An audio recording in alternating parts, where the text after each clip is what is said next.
Hi, everybody. It is day 18. I'm blanking, but I believe it's day 18. So today I decided to make a Santa hat. I know we made a Santa before, but now we're just doing a Santa hat because I had someone in mind that I want to give this to. So here's the example. And I'm going to show you what I made. I made two. Now I'm going to show you the one that I'm going to put on my tree because I messed up.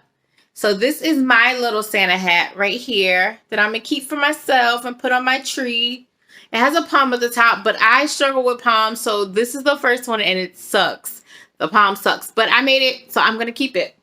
And we're going to put that right here next to Rudolph. The palm. Now I'm going to show you the one I'm going to give away. This is the one I'm going to give away. See, that palm looks so much better. So much better. So I'm going to give this to the person who I think would enjoy this and love this because they think they're Santa Claus and they love giving gifts to everybody. So I'm going to give this to them. And then today's movie suggestion is National Lampoon's Christmas movie.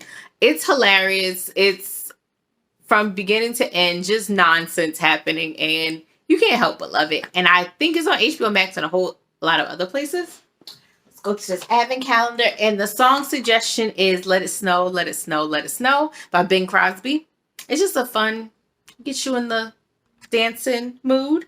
So I said day 18. Yep, because we did 17. So let's see what day 18 is.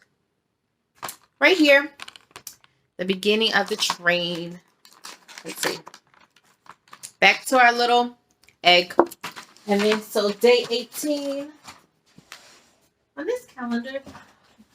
The poinsettia is lasting a lot longer than I thought it was. I'm watering it every day, guys, because I know I am horrible with plants. Okay, so day 18. Let's find it. Okay, it's a small box today. So this is what day 18 looks like. And I hear things rattling in here. Oh, we have some more pens. A lot of them. I'll read the description to see, because before we had flower head pens and now we have these pens. Let's see what they call them. Glass head pens, 0.60 millimeter. These pens with heat resistant heads are ideal for a host of projects and wonderful where you need a hot iron. Okay. This one worked and came in handy this summer when I was making earrings and I used some other kind of push pens and they got stuck. So I'm going to use these. All right, guys, so that is it. I hope you have a wonderful, wonderful day, a wonderful night. Enjoy the rest of this day. Bye.